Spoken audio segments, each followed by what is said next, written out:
ప్రకటన గ్రంథంలో రాయబడినటువంటి మాటలన్నీ కూడా జరగబోయేటువంటి పరిస్థితుల గురించి ఈ ప్రకటన గ్రంథంలో రాయబడి ఉన్నాయి. ఇవన్నీ కూడా తర్వాత భవిష్యత్తులో జరిగేటువంటి సంఘటనలు అన్నమాట.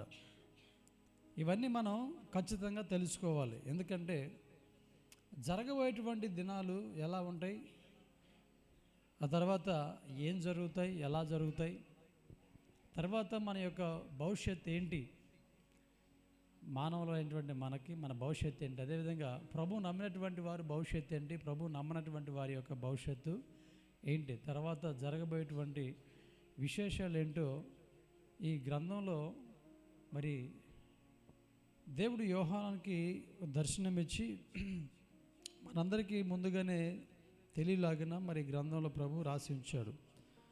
దేవుని స్తోత్రం కలుగును గాక. హల్లెలూయా.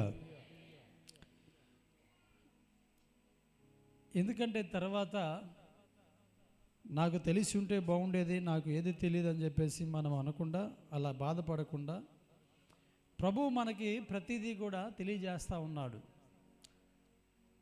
సొదొమ గొమొర్రా పట్టణాన్ని కాల్చివేయాలని చెప్పేసి దేవుడు ఆలోచన చేసినప్పుడు నేను అబ్రహాముకి చెప్పకుండా ఉండకూడదని చెప్పేసి ఏం చేశారంటే అబ్రహాముకి చెప్పాడు. అదేవిధంగా ప్రభు నమ్మినటువంటి బిడ్డలను మనందరికీ కూడా రాబోయేటువంటి రోజుల్లో, దినాలలో మనిషి యొక్క భవిష్యత్తు ఎలా ఉండబోతుంది, ఏం జరగబోతుంది అనేటువంటి విషయాలన్నీ కూడా మరి గ్రంథంలో రాయబడినది. అయితే ఇక్కడ మనం ప్రాముఖ్యమైనటువంటి ఒక 3 విషయాలు మనం ఇక్కడ చూస్తాం. 2వ అధ్యాయం 17వ వచనంలో, సంఘములతో ఆత్మ చెప్పుచున్న మాట చెవి గలవాడు వినుగాక, జయించువానికి మరుగయున్న మన్నాను భుజింపనెత్తును అనేటువంటి మొదటి మాటను మనం చూస్తూ ఉన్నాం. జయించువానికి అంటే ఏమి జయించాలి? లోకాన్ని మనం జయించాలి. యేసుప్రభు అన్నాడు కదా, నేను లోకాన్ని జయించాను, మీరు కూడా జయించండి అని చెప్పేశారు. లోకాన్ని ఎందుకు జయించాలంటే మనం ఈ లోక సంబంధమైన వారిమే మనం కాదు, ఈ లోక సంబంధమైనటువంటి వారేం మనం కాదు, మనము పర సంబంధమైనటువంటి వారం, అనగా పరలోక రాజ్యానికి మనం చెందినటువంటి వారమే. మంది నిలవరమైనటువంటి పట్టణం మనకి ఇక్కడ లేదు. మనం ఒక పట్టణం కొరకు మనం ఎదురు చూస్తూ ఉన్నాం. ప్రభు మనకి ఇవ్వబోతూ ఉన్నాడు. అయితే అందులోకి మనం ప్రవేశించాలంటే, అది మనకు కలిగి ఉండాలంటే, అది మనం పొందుకోవాలంటే ఖచ్చితంగా మనం ఈ లోకాన్ని జయించాలి. ఎందుకు ఈ లోకాన్ని జయించాలంటే, ప్రస్తుతానికి ఈ లోక అధికారిగా సాతాను ఉన్నాడు అనమాట. సాతానుడు ఏం చేస్తూ ఉంటాడంటే మళ్ళందరిని కూడా అక్కడికి వెళ్లకుండా ఏదో ఒక విధంగా అడ్డుకోవాలని చెప్పేసి అనేకమైన ప్రయత్నాలు చేస్తూ ఉంటాడు. అందుకనే వాడు ఏం చేస్తాడంటే ప్రభు నమ్మినటువంటి వారికి ప్రాముఖ్యంగా శరీరాశ, నేత్రాశ, జీవపుడంబాన్ని కలుగు చేసి భయంకరమైనటువంటి ఈ లోక సంబంధమైనటువంటి పద్ధతుల ప్రకారం నడిపించాలని చెప్పేసి సాతానుడు ఆలోచన చేస్తూ ఉంటాడు. అందుకనే ఎక్కువగా కలిగిస్తూ ఉంటాడు. మనం చూస్తే బైబిల్ గ్రంథంలో యేసుప్రభు భూలోకానికి వచ్చినప్పుడు కూడా యేసుప్రభుకు కూడా వాడు అవే చూపించాడు. వాటి ద్వారా యేసుప్రభుని కూడా లొంగ తీసుకోవాలని చెప్పి చూశాడు, కానీ అది వాని వల్ల కాల. అదే యేసయ్య ఏ విధంగా అయితే పరిశుద్ధుడిగా, పరిపూర్ణుడిగా తను పంపించినటువంటి తండ్రి పట్ల ఎలా నమ్మకంగా ఉన్నాడు, విశ్వాసం కలిగి ఉన్నాడు, మనం కూడా అలాగ ఉంటే ఖచ్చితంగా మన లోకాన్ని జయించగలుగుతాం. యేసయ్య లోకాన్ని జయించినట్లుగా మనం కూడా సాతాన్ని జయించి ముందుకు మనం కొనసాగిపోగలిగితే ఖచ్చితంగా మనము వీటన్నిటి కూడా మనం పొందుకోవడానికి అవకాశం ఉంటుంది అన్నమాట. దేవుని స్తోత్రం చెప్పండి గట్టిగా ఒకసారి. అయితే ఇక్కడ రాయబడిన మాట ఏంటంటే, జయించువానికి మరుగయున్న మన్నాను భుజింపనెత్తును అనేటువంటి మాట రాయబడింది. మరుగైన మన్నా ఏంటంట? ఏమన్నా? మరుగైన మన్నా అంటే, మరుగైన మన్నా అంటే, మరుగు అంటే ఏంటంటే దాచబడినది. మరుగైనది అంటే దాచబడినది. దేవుడు ఏం దాచాడంట? మన్నాను మనకు దాచాడు. ఎందుకు? అది మనం తినడానికంట. అయితే అసలు సమయంలో మన్నా అంటే ఏంటి? ఆయన ఎందుకు ఈ మన్నాను దాచి ఉంచాడు, ఇది మనం ఎందుకు భుజించాలి అనేటువంటి విషయాలు ఈ సమయంలో బైబిల్ గ్రంథంలో మనం చూద్దాం. దేవునికి స్తోత్రం చెప్పండి గట్టిగా ఒకసారి. అసలు ఈ మన్నా ఎక్కడి నుండి వచ్చింది అని చెప్పేసి మనం ఆలోచన చేస్తే, ఈ మన్నా అనేది అసలు ఎక్కడ ప్రారంభమైందని చెప్పేసి అంటే, ఈ మన్నా అసలు ఎవరి కొరకు దేని కొరకు ఏర్పాటు చేయబడిందంటే, బైబిల్ గ్రంథంలో రాయబడిన మాట ఏంటంటే, దేవదూతలకు ఆహారముగా మన్నా కనబడుతుంది. మన్నా ఎలాంటిదంట, దేవదూతలకు. అందుకనే ఇశ్రాయేల్ ప్రజలు దేవదూతలు తినేటువంటి ఆహారాన్ని వారు తిన్నారు, భుజించారు అని చెప్పేసి రాయబడి ఉంటుంది. అయితే ఇది ఎక్కడ ప్రారంభమైందంటే, ఇశ్రాయేల్ ప్రజలు ఐగుప్తు దేశం నుండి వారు బయలుదేరి కానానికి వెళ్తున్నటువంటి సమయంలో దేవుడు దానిని వారికి ఆహారముగా మన్నాను ఇచ్చాడనమాట. ఫస్ట్ వారికి తెలియలేదు, ఎందుకంటే వాళ్ళు ఎప్పుడు చూడలేదు కాబట్టి ఇదేమిటి అని చెప్పేసి వాళ్ళు అనుకున్నారు. తర్వాత దానికి మన్నా అనేటువంటి పేరు పెట్టడం జరిగిందన్నమాట. అయితే ఇప్పుడు ఆ మన్నా వారు 40 సంవత్సరాలు అరణ్యంలో ప్రయాణం అంతకాలము 40 సంవత్సరాలు అది వారు భుజించారు, వారు తిన్నారు, వారు చూశారు. ఆ తర్వాత అది లేదు, ఏమైపోయిందంటే మరుగైపోయింది. చూడండి, మనం యెహోషువ గ్రంథం 5వ అధ్యాయం 12వ వచనం మనం చూస్తే,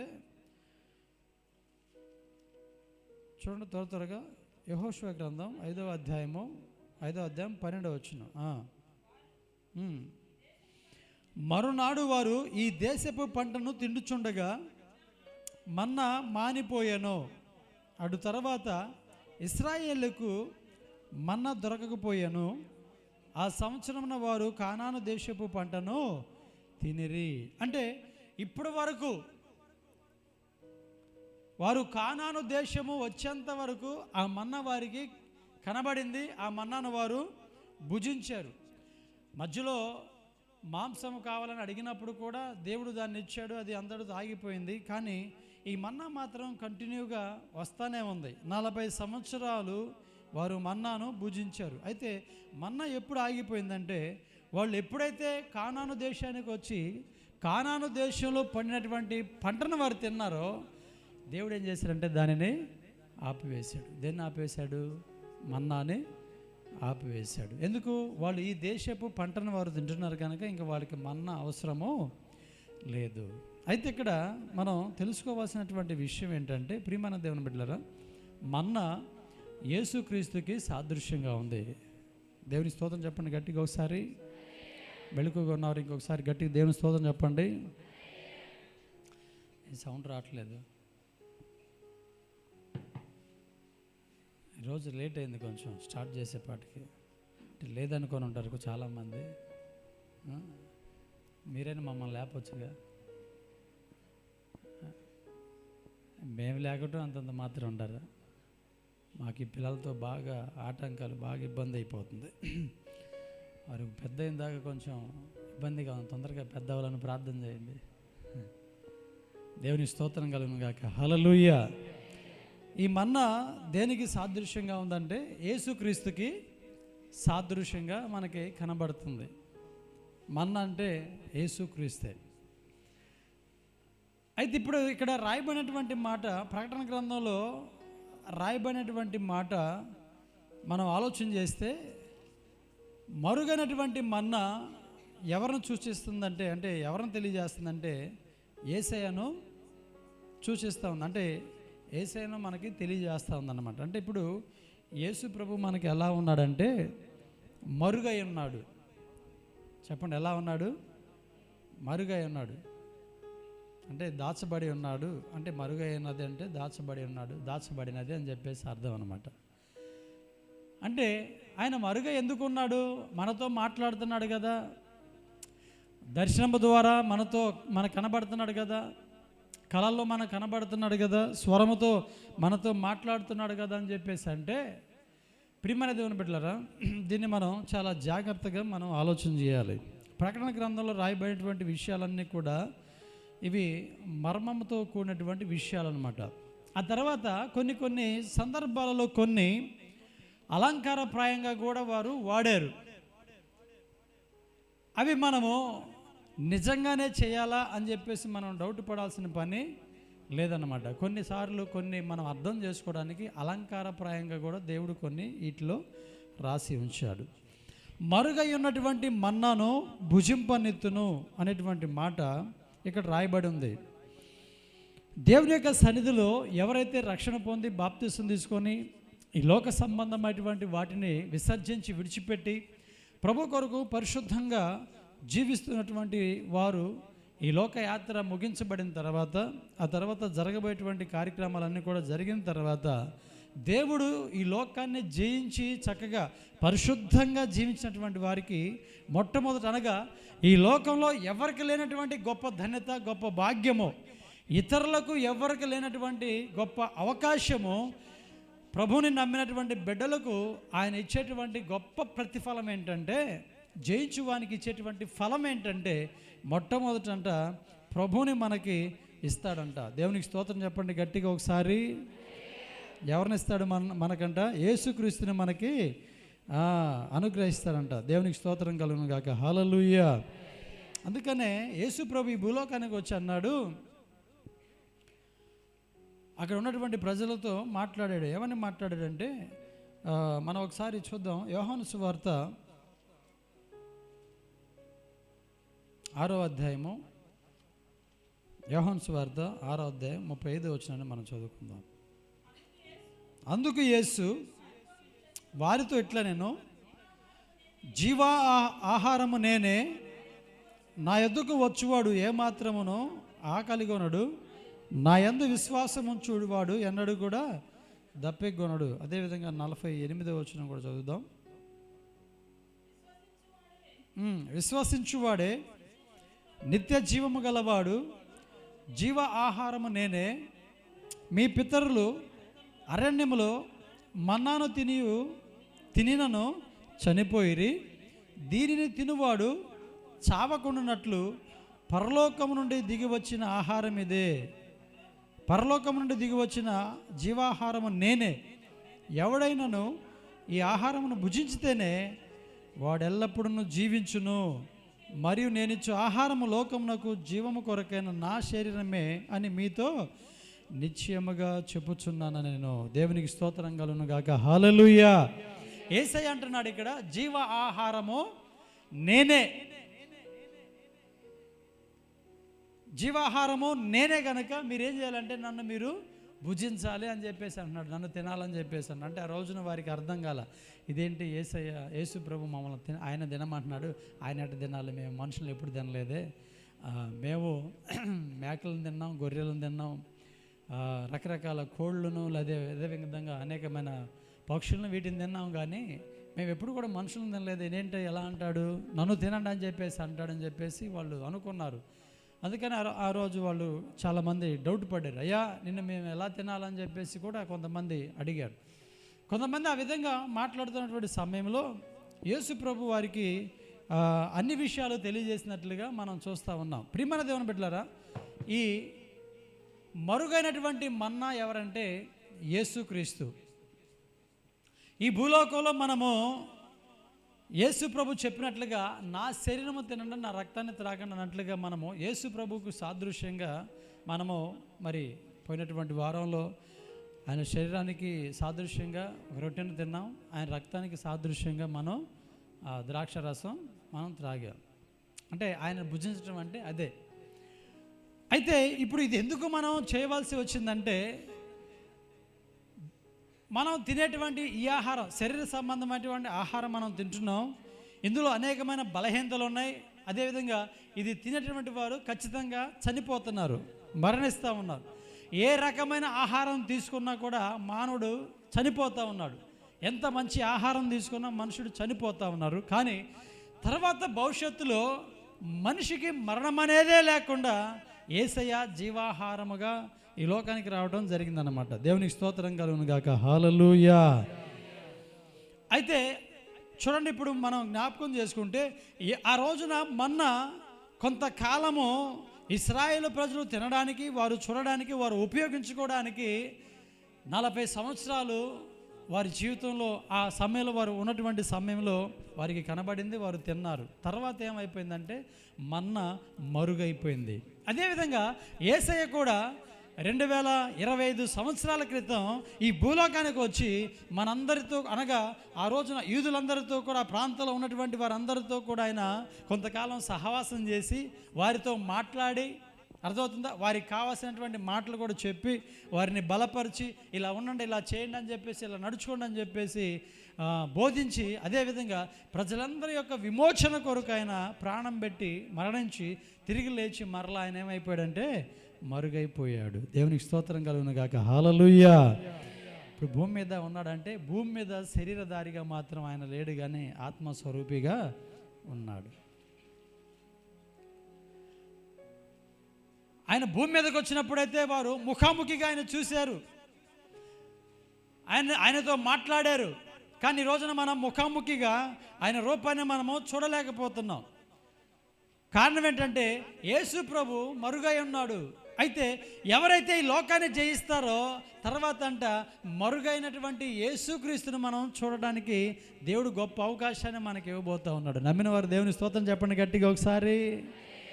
అదేవిధంగా ఆయనను మనం భుజించే విధంగా, అంటే ఆయనను మనం కలిగి ఉండేలాగా, ఎందుకు మనం ఆయన భుజించాలంటే ఇక నిత్యము మనము ఆయనతో పరలోక రాజ్యములో జీవించి ఉండాలని చెప్పేసి ఆ గొప్ప అవకాశాన్ని జయించిన వానికి ప్రభు త్వరలో ఇవ్వబోతూ ఉన్నాడు. కనుక మరి మనం జయించామా? లోకాశలు జయించామా? లోకంలో ఉన్నటువంటి సమస్తాన్ని మనం జయించామా? లోక పద్ధతులు మనం జయించామా? లోక ఆచారాలు మనం జయించామా? లోకంలో ఉన్నటువంటి ఈ పాపకరమైనటువంటి పాప సంబంధమైనటువంటి వీటన్నింటి కూడా మనం జయిస్తూ ముందుకు వస్తున్నామా? ఖచ్చితంగా మనం జయిస్తేనే మనము రేపు మరుగైనటువంటి మన్నాను మనం తినడానికి అవకాశం ఉంటుంది. దేవునికి స్తోత్రం కలుగును గాక. హల్లెలూయా. యేసయ్య అంటున్నాడు, నిజమైన ఆహారాన్ని నేనే. ఎందుకంటే మీ పితరులు మన్నాను తిని అరణ్యంలో చనిపోయారు, కానీ నన్ను తిన్నటువంటి వారిని, లేకపోతే నన్ను ఆహారంగా తిన్నటువంటి వారు ఎన్నటికి కూడా చనిపోరు. అంటే పరలోక రాజ్యంలో మరణం అనేది లేదు. పరలోకములో నిత్యము మనకి మరణం అనేది లేదు. నిత్యము దేవుడు ఏ విధంగా అయితే జీవించి ఉన్నాడో మనము కూడా ఆ విధంగానే జీవించి ఉంటాం. అందుకొరకై రేపు మనకు దేవుడు ఏం చేస్తాడంటే మరుగై ఉన్నటువంటి మన్నాను మనకి భుజింపనిస్తాడంట. దేవునికి స్తోత్రం చెప్తారు గట్టిగా ఒకసారి.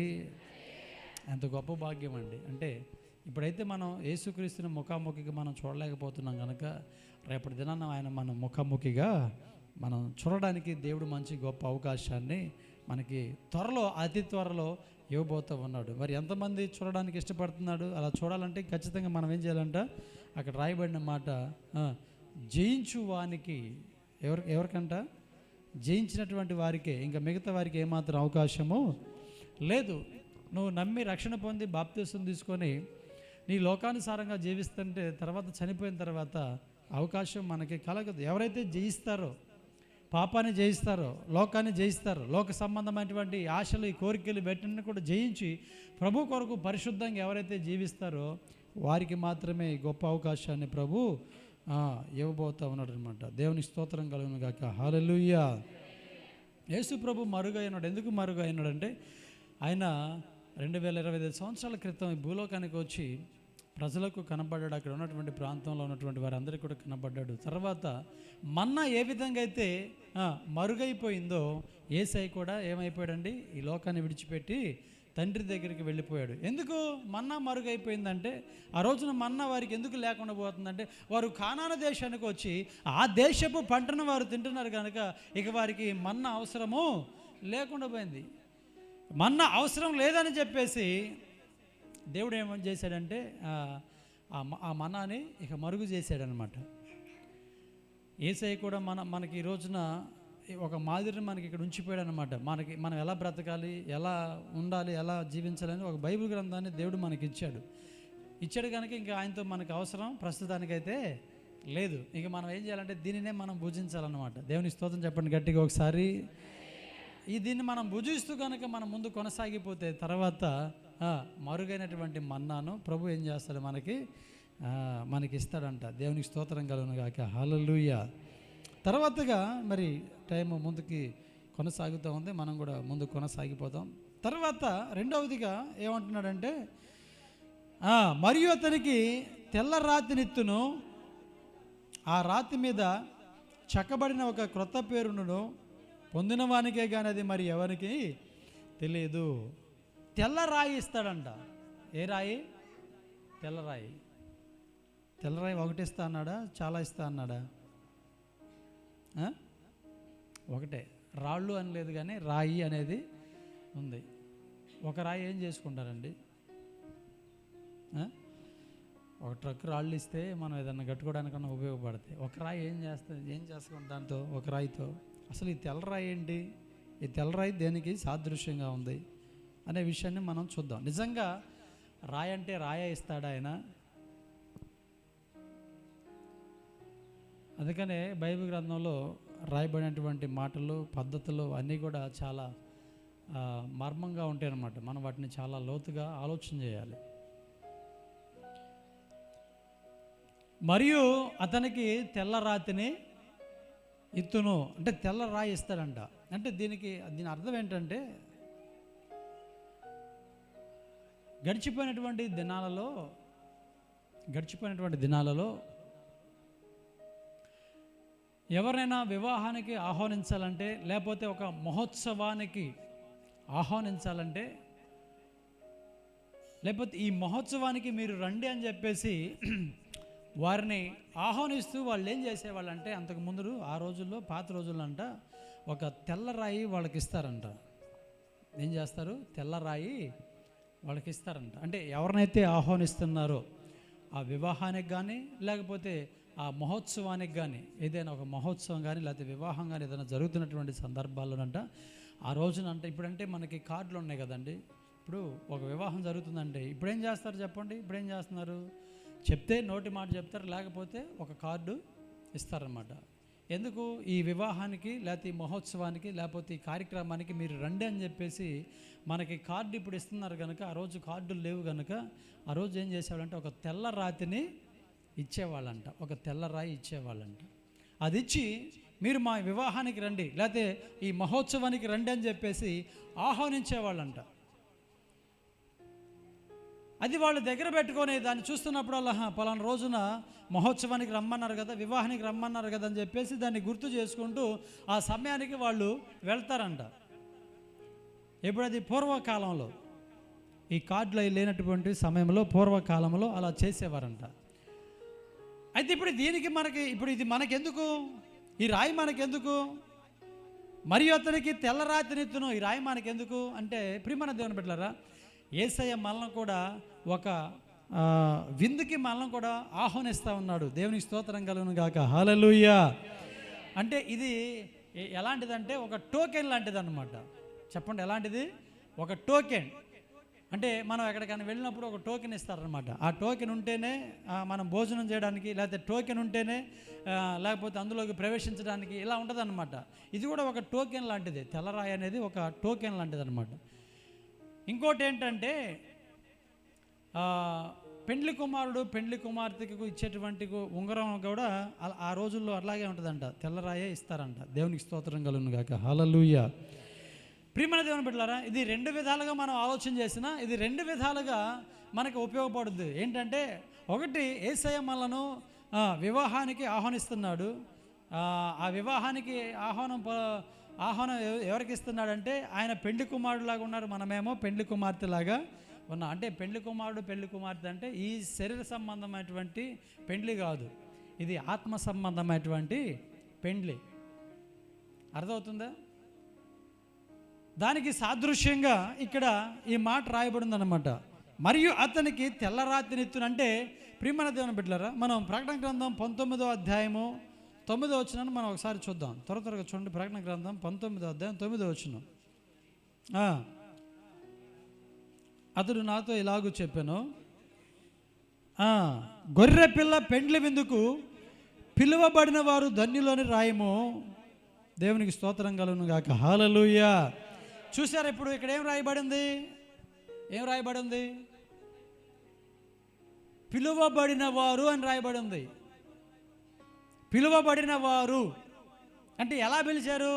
ఒక తెల్లరాయి ఇచ్చి ఏం చేశారంటే పిలిచారన్నమాట. మీరు కూడా ఈ వివాహానికి ఆహ్వానితులే, మీరు కూడా ఈ వివాహానికి రండి అని చెప్పేసి. అర్థమవుతుందా? ఎందుకంటే ఎవరు పడితే వాళ్ళు వస్తారని చెప్పేసి చాలామంది ఏం చేస్తూ ఉంటారంటే కేవలం వారికి బంధువులు మాత్రమే ఈ ఆహ్వానాన్ని తెలియజేస్తూ ఉంటారు అన్నమాట. అయితే అదేవిధంగా వాళ్ళు ఖచ్చితంగా రావాలంటే ఖచ్చితంగా ఆహ్వానం అనేది ఉండాలి. ఆహ్వానం లేకుండా ఎవరైనా వెళ్తారా చెప్పండి? పెళ్ళికి పిలవకుండా ఎవరైనా వెళ్తారా? ఏ కార్యక్రమానికైనా ఎవరు కూడా వెళ్ళరు, పిలిస్తేనే వెళ్తారు. అంతే కదండి, పిలిస్తేనే వెళ్తారు, పిలవకుండా ఎవరు కూడా వెళ్ళరు. అందుకని ఖచ్చితంగా వారు కూడా అవసరమైనటువంటి వారిని పిలుస్తారు. ఈ పిలిచే క్రమంలో, ఆహ్వానించేటువంటి క్రమంలో ఈ రోజున మనం ఏ విధంగా అయితే కార్డులు మనం ఇస్తూ ఉన్నామో, ఆ రోజునంట వాళ్ళు ఏ మహోత్సవానికైనా ఏ వివాహ కార్యక్రమానికైనా గొప్పగా ఉన్నటువంటి వారంట, ఉన్నతమైనటువంటి స్థితిలో ఉన్నటువంటి వారు వాళ్ళు ఏం చేస్తారంటే ఆహ్వానించేటువంటి వారికి ఒక తెల్ల రాతిని ఇస్తారంట. ప్రియమైన దేవుని బిడ్డలారా, మరి మనకెందుకు ఈ తెల్లరాయి అంటే మనల్ని కూడా ప్రభు పిలుస్తూ ఉన్నాడు. ఎక్కడికి పిలుస్తున్నాడంటే గొర్రె పిల్ల పెండ్లి విందుకు పిలుస్తూ ఉన్నాడు అనమాట. దేవుని స్తోత్రం కలుగును గాక. హల్లెలూయా. గొర్రె పిల్ల పెండ్లి విందుకు పిలువబడిన వారు ధన్యులు. గొర్రె పిల్ల పెండ్లి విందుకు నీవు నేను పిలువబడ్డాం. ఎలా పిలువబడ్డామంటే ఒక తెల్ల రాత్రి ఆయన మనల్ని పిలుస్తున్నాడు. అది లేకపోతే ఎవరు కూడా ఆ పెండ్లి విందులోకి వెళ్ళడానికి ఏమాత్రం అవకాశం లేదు. మనం మత్తయి సువార్త 22వ అధ్యాయంలో మనం చూస్తే అక్కడ కూడా పరలోక రాజ్యం గురించి ఒక ఉపమానం చెప్తూ ఒక వ్యక్తి పెండ్లి కార్యక్రమానికి ఒక విందు చేసి పిలుస్తూ ఉంటే కొంతమంది రాకుండా అనేకమైన రకాలైన సాకులు చెప్తూ ఉంటారు అనమాట. ఒక అతను వస్తే చివరికి అక్కడ అంటాడు, నీకు పెండ్లి వస్త్రం లేదు కనుక నువ్వు ఈ విందులో పాలు పంపులు పొందడానికి వీల్లేదు, కనుక అయితే నేను తీసుకెళ్ళి చీకట్లో పడేయండి అని చెప్పేసి అంటాడు.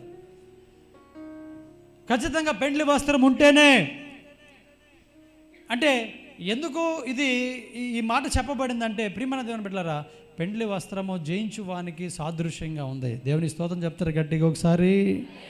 పెండ్లి వస్త్రము జయించు వానికి సాదృశ్యంగా ఉంది. ఎవరైతే జయించి ఆయన ముందు నిలబడతారో వారికి మాత్రమే ఆహ్వానము, వారికి మాత్రమే అవకాశం, వారికి మాత్రమే ఆ విందులో పాలు పంపులు పొందేటువంటి కృప, భాగ్యము, ధన్యత మిగతా వారికి ఎవరికి కూడా లేదు.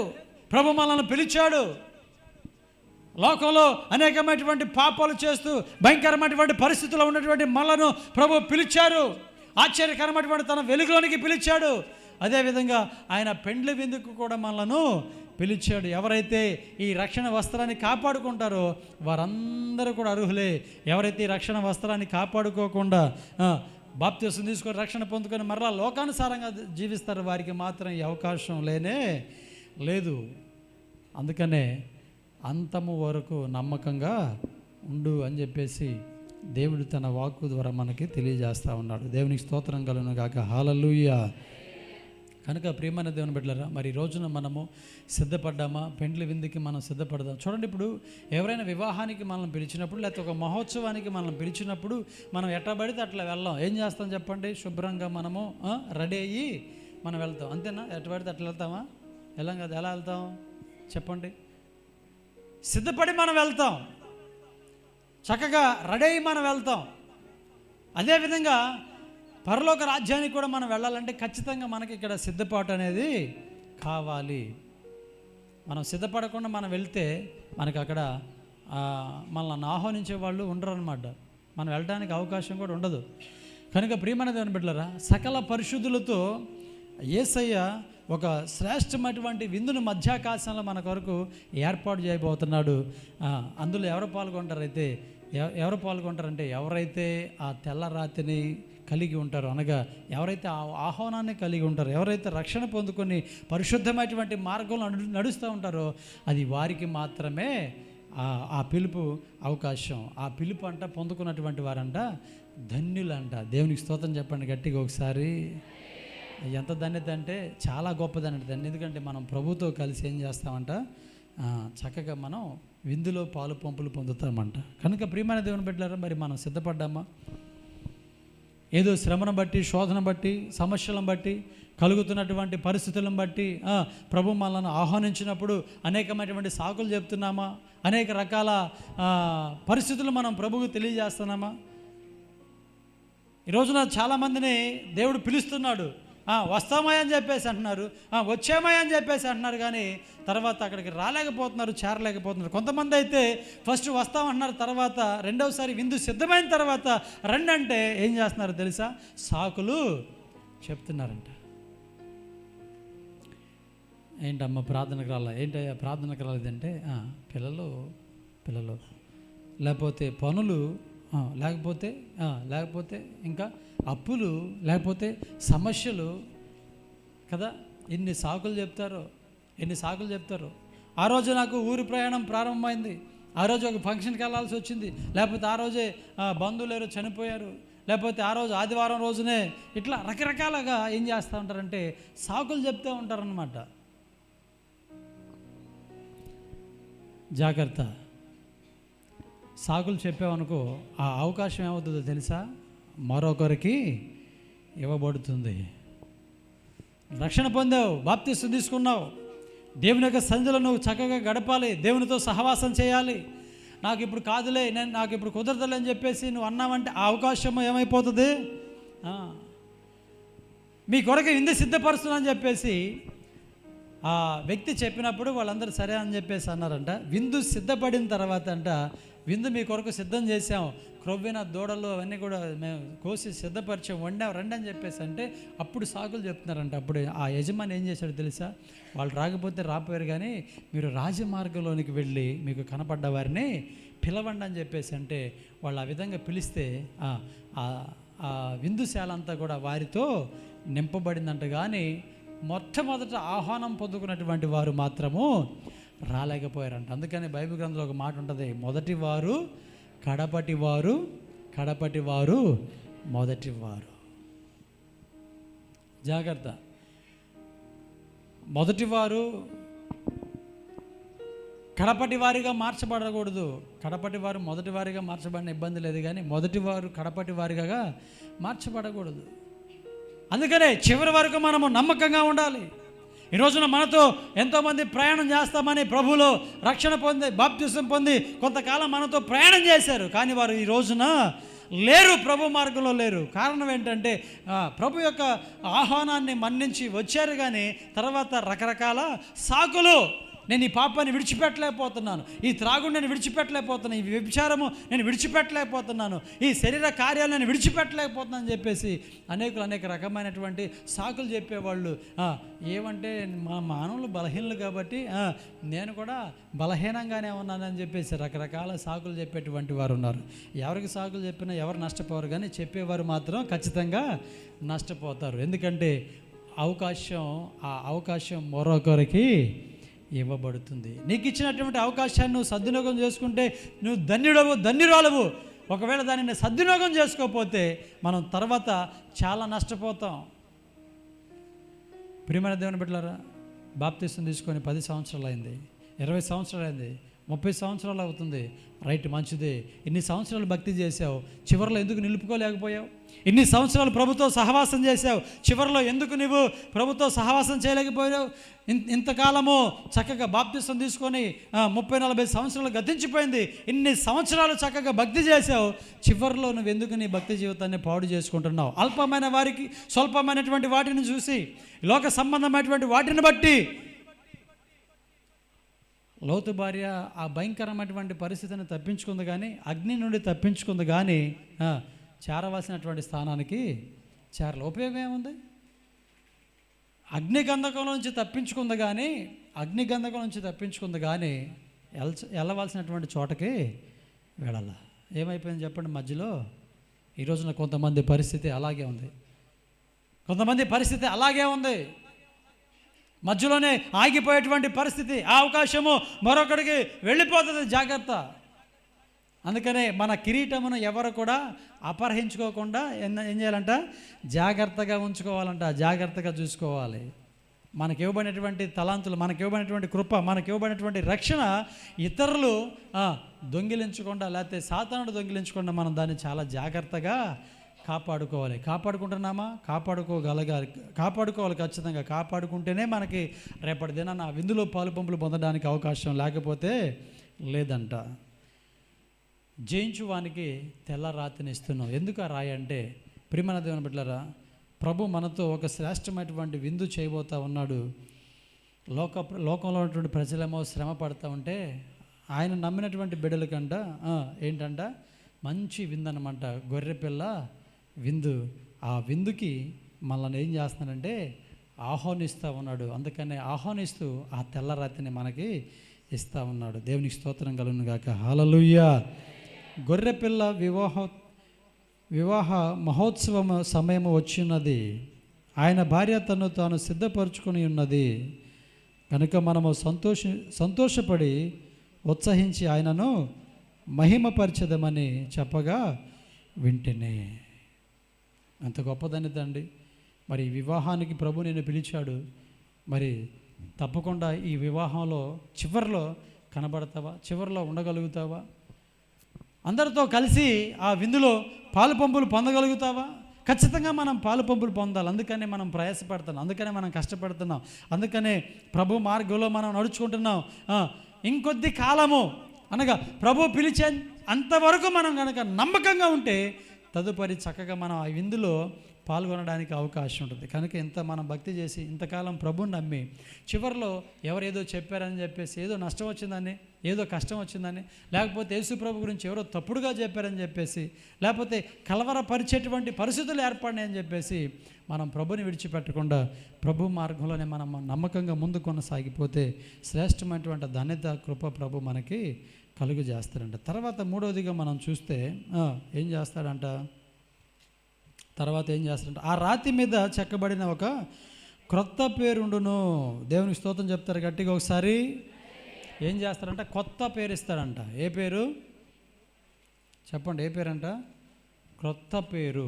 అంటే ఈ రోజున మనం ఈ భూమి మీద బ్రతుకుతున్నటువంటి మనందరికీ కూడా ఒక్కొక్క పేరు ఉందన్నమాట. ఒక్కొక్క పేరు ఒక్కొక్క అర్థాన్ని ఇస్తూ ఉంటుంది. ఒక్కొక్క పేరుకి ఒక్కొక్క అర్థం అనేది ఉంటుంది అన్నమాట. కానీ ఈ లోకంలో మనం కలిగినటువంటి పేర్లు కాదు, కానీ రేపటి దినానంటే దేవుడు మనకి ఒక శ్రేష్టమైనటువంటి కొత్త పేరు మనకి ఇస్తాడంట. దేవుని స్తోత్రం చెప్తారు గట్టిగా ఒకసారి కదండి. కొత్త పేరు మనకి అవసరమే. అందుకనే దీనికి సాదృశ్యంగా మనం బైబిల్ గ్రంథంలో చూస్తే మొట్టమొదటగా దేవుడు ఒక ఎత్తుకి పేరు మార్చాడు. ఎవరికి మార్చాడు చెప్పండి?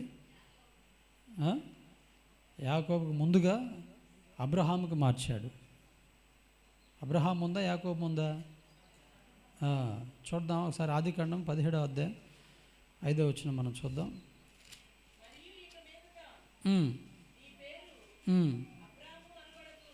మరియు ఇక మీదట నీ పేరు అబ్రాము అనబడదు, నిన్ను అనేక జనములకు తండ్రినిగా నియమించుదిని కనుక నీ పేరు అబ్రహాము అనబడును. దేవునికి స్తోత్రం కలుగును గాక. హల్లెలూయా.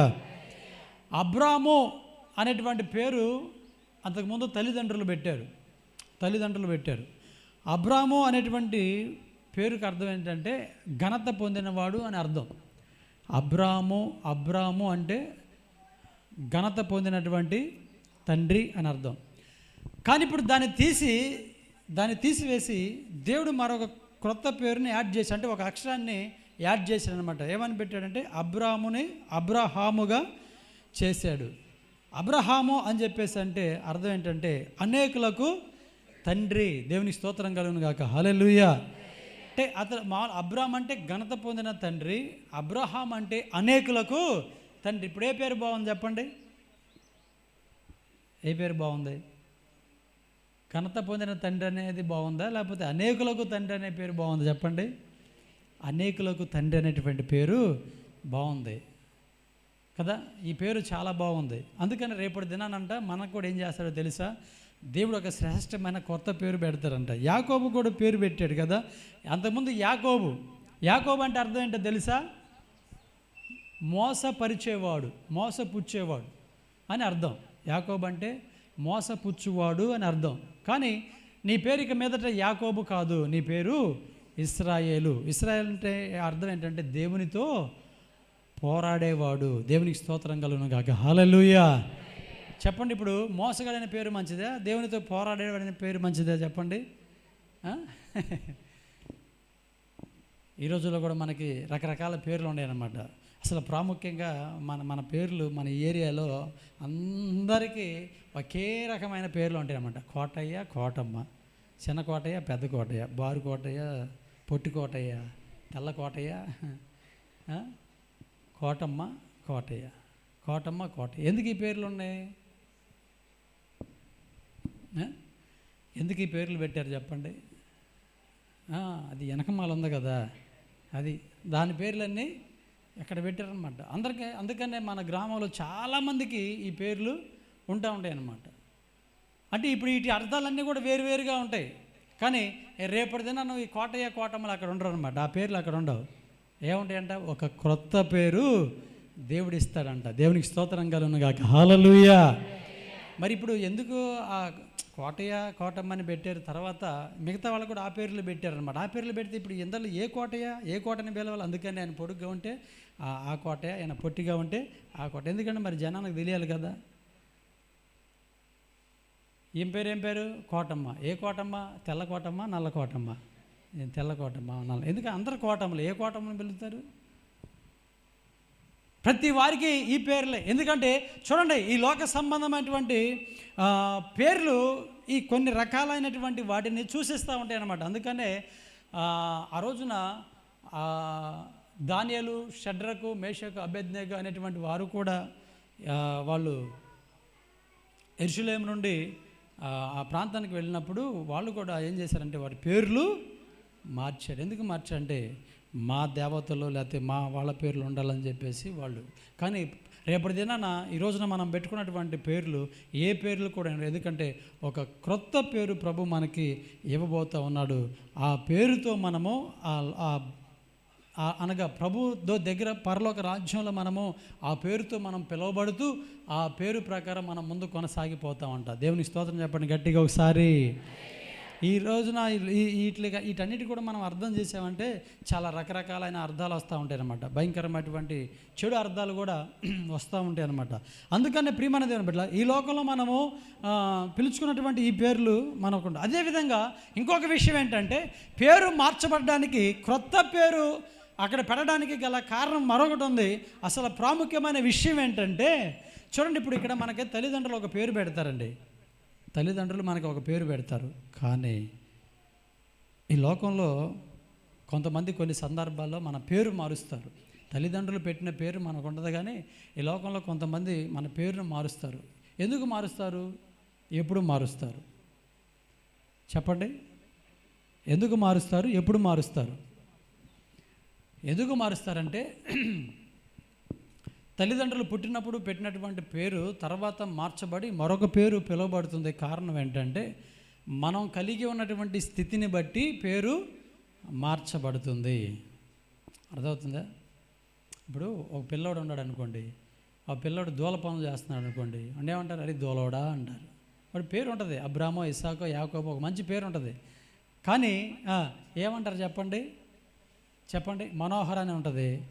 దూల పనులు చేస్తున్నాడు అనుకోండి, ఏమంటారు చెప్పండి? కదా.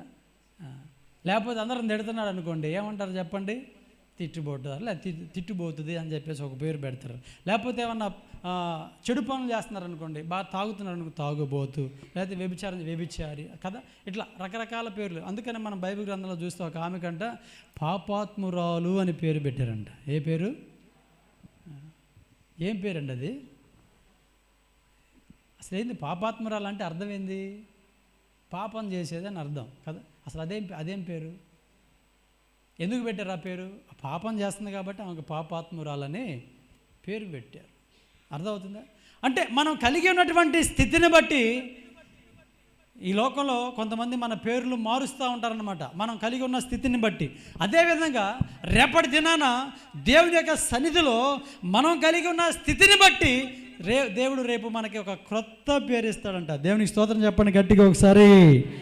అంటే మనకున్న స్థితి, మనకున్నటువంటి స్థాయి, అంటే ఈ భూలోకంలో మనము దేవుని యొక్క సన్నిధిలో చేసేటువంటి పరిచర్యను బట్టి, దేవుని యొక్క సన్నిధిలో మనం చేస్తున్నటువంటి కార్యక్రమాలను బట్టి, దేవునికి ఇస్తున్న దాన్ని బట్టి, దేవునిలో నమ్మకున్న దాన్ని బట్టి రేపు మన స్థాయి అక్కడ ఎంచబడుతుందన్నమాట. దేవుడు ఎవరిని ఘనపరచాలో వారిని ఘనపరుస్తాడు, ఎవరిని హెచ్చించాలో వారిని హెచ్చిస్తారనమాట. ఇప్పుడు ఈరోజు మనం దేవుని యొక్క సన్నిధిలో మంచి పరిచర్య చేసేవారం అనుకోండి, బాగా పరిచర్య చేస్తూ ఉన్నాం, మన పనులు కూడా మానేసి ప్రార్థన అనేటువంటి పరిచర్య, లేకపోతే ఇంకా రకరకాల పరిచర్యలు మనం ప్రభు సన్నిధిలో చేస్తున్నాం అనుకోండి, రేపటి దినాన దానికి తగినటువంటి స్థితిని బట్టి దేవుడు ఏం చేస్తారంటే మనకు ఒక మంచి పేరుని యాడ్ చేస్తారన్నమాట. దేవుని యొక్క సన్నిధిలో మనం గుప్పులు విప్పి మంచిగా దశం భాగాలు కానీ దేవుని యొక్క సన్నిధిలో మనకి దేవునికి ఇవ్వాల్సినటువంటి ఇస్తున్నామండి, బాగా మంచిగా ఇస్తూ ఉన్నాం, ఆర్థికంగా సంఘానికి మనం సహకరిస్తున్నాం అనుకోండి, ఆ స్థితిని బట్టి దేవుడు ఏం చేస్తాడంటే అక్కడ ఒక పేరుని, క్రొత్త పేరుని యాడ్ చేస్తాడంట, మనకి ఇస్తాడంట.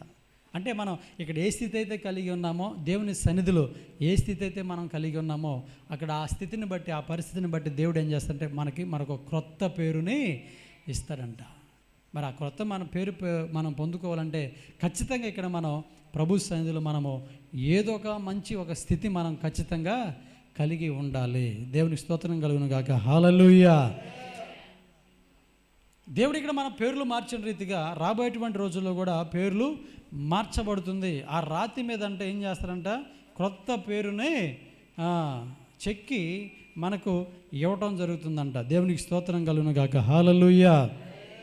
చూడండి, ఈ రోజున కొంతమంది రక్షణ పొంది బాప్తిసం తీసుకొని పేర్లు మార్చుకుంటున్నారు కానీ వారి స్థితి మాత్రము మార్చబడట్లేదు. మనం మారాల్సింది ఏంటో తెలుసా, పేరు కాదు. ఎందుకంటే ఆల్రెడీ దేవుడు పేరు మారుస్తాడు. ఇక్కడ పేరు మార్చకపోయినా ఇబ్బంది లేదు, తల్లిదండ్రులు పెట్టిన పేరు ఏదున్నా ఇబ్బంది లేదు, కానీ అసలు రేపు అక్కడ మార్చబడాలి. ఇక్కడ ఇదేముంది, కొంతకాలం ఉంటుంది, తర్వాత మాసిపోతుంది. మనం చనిపోయిన తర్వాత ఇంక దాన్ని జ్ఞాపకం చేసుకునే వాళ్ళు కూడా ఎవరు ఉండరు అన్నమాట. అర్థమవుతుందా? దాన్ని జ్ఞాపకం చేసుకునే వాళ్ళు కూడా ఇక ఉండరు. ఈ పేరు కాదు మనం మార్చుకోవాల్సింది ఏంటంటే మన స్థితిని మార్చుకోవాలి, మన హృదయాన్ని మార్చుకోవాలి, మన పరిస్థితులు మార్చుకోవాలి. ఇవి మనం మార్చుకున్నప్పుడు దీనిని బట్టి రేపు దేవుడు ఒక క్రొత్త పేరును మనకి యాడ్ చేస్తారంట. దేవుని స్తోత్రం చెప్తారు గట్టిగా ఒకసారి. అది స్థిరకాలం ఉండేటువంటి పేరు. ఈ పేరు అయితే స్థిరకాలం ఉండదు ఇది. ఎందుకంటే ఇప్పుడు చూడండి, ఇప్పుడు మనం చూస్తే కొంతమంది ఒక 5 సంవత్సరాలు పరిపాలన చేస్తారు. 5 సంవత్సరాలు పరిపాలన చేసినప్పుడు ఆ 5 సంవత్సరాలు వాళ్ళు ఏం చేస్తారంటే వారు కట్టినటువంటి వారికి, వాళ్ళు నిర్మించినటువంటి వారికి వారి పేర్లు పెడతా ఉంటారు. ఆ తర్వాత మరలా ఇంకొక ప్రభుత్వం వచ్చింది. ఇంకొక ప్రభుత్వం రాగానే వీళ్ళు ఏం చేస్తారు తెలుసా, ఆ పేర్లు మొత్తం ఏం చేస్తారు, మొత్తం తీసేసి మరలా వీళ్ళ పేర్లు పెట్టుకుంటారు. మరలా 5 సంవత్సరాల తర్వాత ఇంకొకళ్ళు వస్తారు, వీళ్ళ పేర్లు తీసి ఏం చేస్తారు చెప్పండి, వాళ్ళ పేర్లు. అంటే ఈ పేర్లన్నీ కూడా ఏమైపోతాయంటే తుడిపివేయబడతాయి. కానీ రేపు యేసయ్య పెట్టేటువంటి పేరు అది ఎన్నటికీ తుడిపివేయబడదు. అది స్థిరంగా ఉండేటువంటిది అన్నమాట. దేవునికి స్తోత్రం కలుగును గాక. హల్లెలూయా. ఒక క్రొత్త పేరు మనకిచ్చంట. ఏం చేస్తారంటే ఆ క్రొత్త పేరుతో మనలను ఆ ప్రేమ విందుకు ఆహ్వానిస్తాడంట. చూడండి, మనకి కార్డు ఇచ్చేటప్పుడు ఏం చేస్తారో తెలుసా, మన పేరు రాస్తారు కార్డు మీద. రాస్తారా రాయరా? ఖచ్చితంగా మన పేరు రాసి ఇది మీకే అని చెప్పేసి ఇస్తారు. రేపు ఆహ్వానం అనగా గొర్రెపిల్ల వివాహ మహోత్సవానికి మనల్ని పిలుస్తున్నప్పుడంట ఆ రాతి మీద మన పేరు, కొత్త పేరు ఇచ్చి మనలను ఏం చేస్తారంట, ఆహ్వానిస్తారంట. ఎంత గొప్ప భాగ్యం అండి, ఎంత గొప్ప కృప అండి. ప్రియమైన దేవుని బిడ్డలారా, ఇది ప్రభు మనకి ఇవ్వబోతుండగా మనం త్వరలో శ్రేష్టమైన విందులో మనం పాలు పంపులు పోతున్నాం కనుక, అదేవిధంగా మరుగైనటువంటి మన్నాను మనం భుజించబోతున్నాం.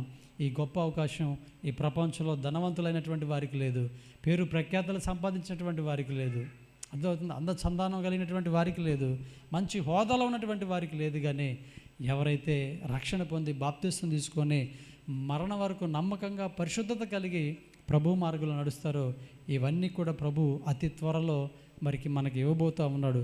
ఈ రోజున మరి మన భక్తి జీవితం ఎట్లా ఉందో ఒకసారి మనం పరిశీలన చేసుకోవాలి. మరి నమ్మకంగా మనం దేవుని యొక్క సన్నిధిలో ముందు కొనసాగిపోతున్నామా? ప్రభు చెప్పినటువంటి ఆజ్ఞల ప్రకారం మనం నడుస్తున్నామా? దేవుని యొక్క వాక్య ప్రకారం మనం జీవిస్తున్నామా? లేకపోతే ఇంకా మనుషుల పద్ధతులు, మనుషుల యొక్క ఆలోచన ప్రకారమే మనం ముందు కొనసాగిపోతున్నామా?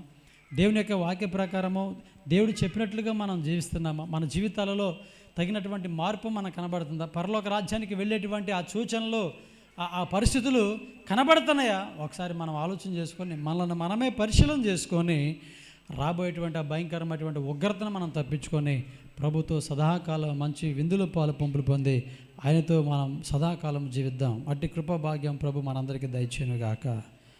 ఆమేన్. సభ్యులందరూ కూడా లేచి నిలబడండి.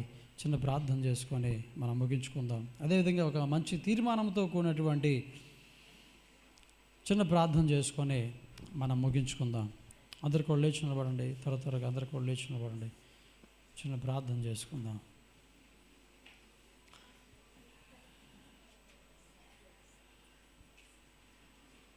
ఈ ఉదయకాల సమయంలో ప్రభు మనతో మాట్లాడాడు.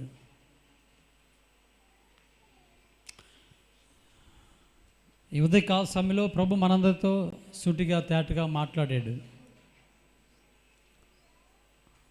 ప్రియమైన దేవుని బిడ్డలారా, ఎవరు కూడా తర్వాత భవిష్యత్తులో విడవబడేటువంటి వారిగా ఉండకూడదని ప్రతి వారు కూడా ప్రభు ఏర్పాటు చేసినటువంటి పెండ్లి విందులో పాల్పొంపులు పొంది చక్కగా ప్రభుతో సంతోషించాలని ఈ రోజున ప్రభు మనకి తన వాక్కులు తెలియచేస్తూ ఉన్నాడు.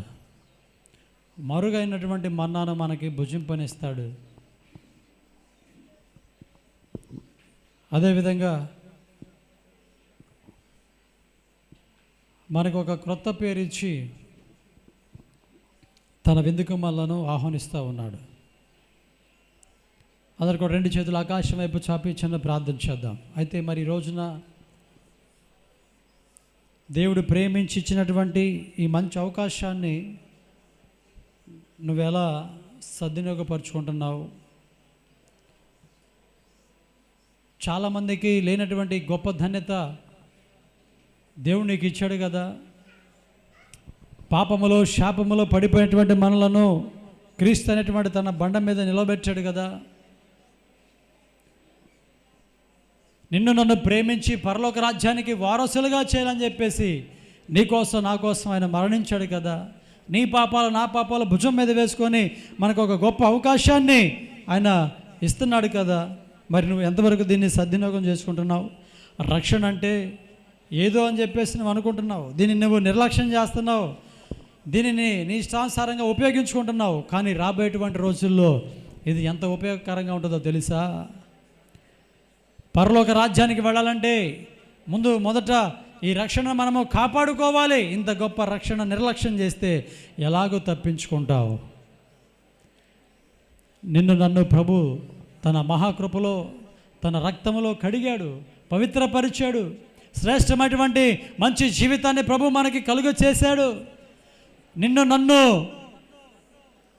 ఆయన విందులో ఉంచాలని ప్రేమతో ఆయన ప్రేమిస్తూ మాట్లాడుతూ ఉన్నాడు. ఆయనతో కలిసి చక్కగా విందులో పాలు పంపులు పొందాలని, ఒక క్రొత్త పేరు కలిగి పరలోక రాజ్యముల నిత్యము ఆయనతో సంతోషించాలని, ఆయన ఘనపరచాలని ఈ రోజున మన జీవితాన్ని ప్రభు మార్చాడు. మార్చబడినటువంటి ఈ జీవితాన్ని నువ్వు ఎలా ఉపయోగించుకుంటున్నావు? మార్చబడినటువంటి ఈ జీవితాన్ని నువ్వు ఎంత శ్రద్ధగా చూసుకుంటున్నావు? మార్చబడినటువంటి ఈ జీవితం నువ్వు ఎలా జీవిస్తున్నావు? ఒకసారి నువ్వు ఆలోచన చేసుకొని లోక సంబంధమైన ఏవి నిన్ను భ్రమ పెడుతున్నా, ఏవి లాగుతున్నా, ఏవి నిన్ను నీ జీవితాన్ని ఆత్మీయ జీవితాన్ని పాడు చేస్తున్నా ఇప్పుడే వాటిని దూరపరుచుకొని రాబోయేటువంటి అనగా దేవుడు నీకు ఇవ్వబోయేటువంటి ఆ శ్రేష్టమైనటువంటి పరిస్థితులను జ్ఞాపకం చేసుకొని త్వరగా నువ్వు సిద్ధపడాలి. ఎదుగు ఆయన వాకిటే యుద్ధం ఉన్నాడు. ఆయన త్వరగా రాబోతూ ఉన్నాడు. ఆయన త్వరగా రాబోతూ ఉన్నాడు. నీవు నేను మనం అందరము కూడా సిద్ధపడాలి. త్వరలో మనకి ఆ పెండ్లి ఆహ్వాన పత్రిక మనకి త్వరగా ఇవ్వబోతూ ఉన్నది. త్వరగా పిలవబోతూ ఉన్నాడు. ఖచ్చితంగా మనం అందులో పాలు పంపులు పొందాలి.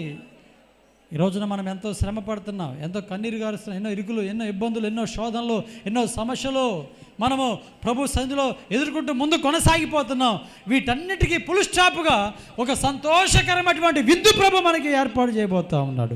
ఇక ఈ శ్రమలు మర్చిపోతాం, ఈ కష్టాలు మర్చిపోతాం, ఈ దుఃఖ దినాలు మర్చిపోతాం, ఈ భయంకరమైనటువంటి పరిస్థితులన్నీ కూడా మర్చిపోయి ప్రభుతో చక్కగా మనము విందులో మనం పాలు పంపులు పొందుతాం. ఇందు దేనికి సాదృశ్యంగా ఉందంటే సంతోషానికి సాదృశ్యంగా ఉంది. ప్రియమైన దేవుని బిడ్డలారా, ఈ లోకంలో మనకి సంపూర్ణమైన సంతోషం లేదు.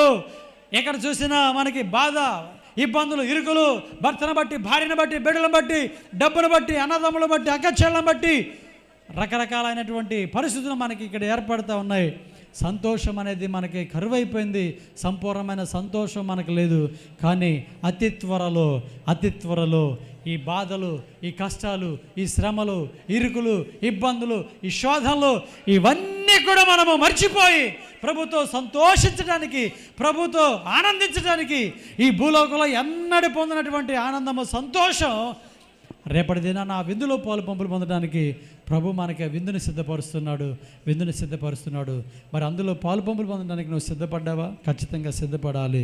ప్రభు ఇచ్చినటువంటి ఆ రక్షణ భాగ్యాన్ని పోగొట్టుకోకుండా, నమ్మకంగా ఏ పాపము చేయకుండా, ఏ పాపానికి లోబడకుండా, ఏ పాపానికి ప్రేరేపించబడకుండా దేవుని యొక్క సన్నిధిలో చక్కగా నిన్ను నీవు మోసపరుచుకోకుండా నీ యొక్క భక్తి జీవితం పరలోక రాజ్యానికి తీసుకొని వెళ్ళేటువంటి భక్తి చేస్తూ దేవుని యొక్క సన్నిధిలో మనం ముందు కొనసాగిపోద్దాం.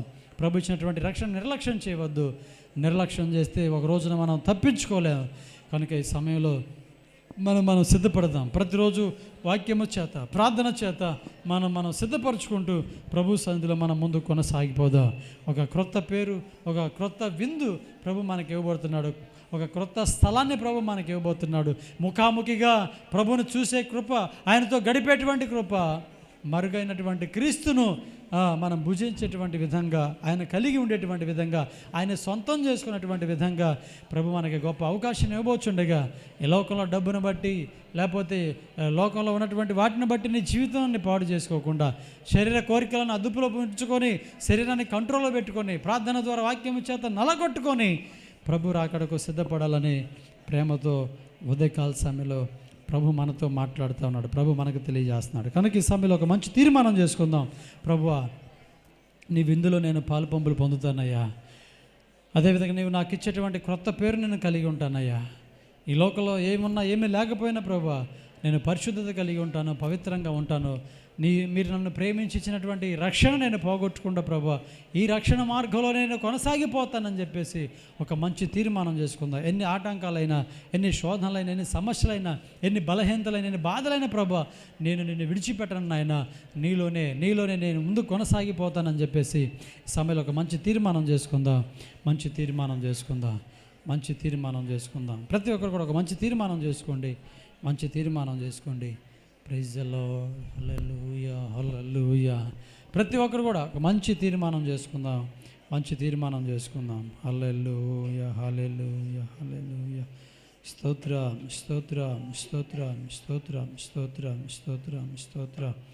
Praise the lord. ప్రతి ఒక్కరు కూడా ప్రార్థన ఏకీభవించండి, ప్రార్థన చేయండి. ఒక మంచి తీర్మానం కలిగి మనం సెలవు తీసుకుందాం. ఒక మంచి తీర్మానం చేసుకుందాం. ప్రభువా, ఇంక నీ సన్నిధిలోనైనా ఎన్ని బాధలైనా, ఎన్ని కష్టాలైనా, ఎన్ని ఇరుకులైనా, ఇబ్బందులైన ప్రభువా, నీ సన్నిధిలో నేను ముందు కొనసాగిపోతాను నాయన. మీరు ఇచ్చినటువంటి రక్షణ నేను కాపాడుకుంటానని చెప్పేసి ప్రభు సన్నిధిలో మహనీయుడా, మహానందమే కడవరి పిలుపులో, మహనీయుడా, మహానందమే కడవరి పిలుపులో, ఆత్మయు పెండ్లి కుమార్తె రమ్మనే ఆ పిలుపు కోసం నీ వేచి ఉండెదను, నీ కృప తోడుండగా. ఆత్మయో పెండ్లి కుమార్తె రమ్మనే ఆ పిలుపు కోసం నే వేచి ఉండెదను, నీ కృప తోడుండగా. నా స్వాస్యమైన పరలోకము ఎప్పుడు చేరేదనో, నా స్వాస్యమైన పరలోకము ఎప్పుడు చేరేదనో. సౌందర్య సీయోనులో నా ప్రభువైన యేసయ్యను రారాజుగా నా కన్నులతో ఎప్పుడు చూచెదను, రారాజుగా నా కన్నులతో ఎప్పుడు చూచెదను. ప్రియ సహోదరి సహోదరుడా, ఈ తపన, ఈ వేదన, ఈ విధమైనటువంటి ఆలోచన నీకున్నదా? నా తండ్రి నేను ఎప్పుడు చూస్తాను, నా తండ్రి రాజ్యానికి నేను ఎప్పుడు చేరతాను, ప్రభు నన్ను ఎప్పుడు తీసుకొని వెళ్తాడు, ఆ రాజ్యానికి ప్రభు పిలిచేంత వరకు నేను నమ్మకంగా ఉండాలి, విశ్వాసం కలిగి ఉండాలి, ఆరాటం కలిగి ఉండాలనే ఆలోచన నీలో ఉన్నదా? లేకపోతే లోకల్ ఏమి తిందామా, ఏమి త్రాగుదామా, ఏమి ధరించుకుందామా, నీకు ఇదే తపన, ఇదే తాపత్రతలో ఉన్నావా? లేదు. ఈ జీవితం అల్పమైనది, ఎందుకు పనికిరానిది. ఇవన్నీ సమస్తం విడిచిపెట్టి మనం వెళ్ళిపోతాం. రేపటి దిన మన ఆత్మే పరమునకు చేర్చబడుతుంది. పరమునకు చేర్చబడిన తర్వాత మనం ఖచ్చితంగా ప్రభు విందులో మనం పాలు పంపులు పొందాలి. ప్రభు గొప్ప అవకాశాన్ని మనకి ఇవ్వబోచుంది. మనం దీన్ని సద్వినియోగపరుచుకొని నిత్యము పరిశుద్ధులతో సంతోషంగా ప్రభు రాజ్యంలో మనం గడుపుదాం. కృపా భాగ్యము మనందరికీ ప్రభు దయచును గాక. మన తీర్మానాలను ప్రభు స్థిరపరచును గాక. ప్రార్థన చేసుకుందాం. మధ్యలో అబ్రహం గారు ప్రార్థన చేస్తారు. చిన్న ప్రార్థన చేసుకుని ముగించు. ప్రార్థన చేసుకుందాం. మహాగణుడా, పరిశుద్ధుడా, సర్వాధికారి అయిన మా దేవానికి స్తోత్రాలు చెల్లిస్తున్నాం. ఉదయకాల సమయంలో శ్రేష్టమైన ఈ మాటలు వినటానికి నేను మీరు మాకు ఇచ్చిన సమయంలో వందనాలు చెల్లిస్తున్నాను తండ్రి. మా కొరకు దాసి ఇచ్చిన పరలోక రాజ్యంలో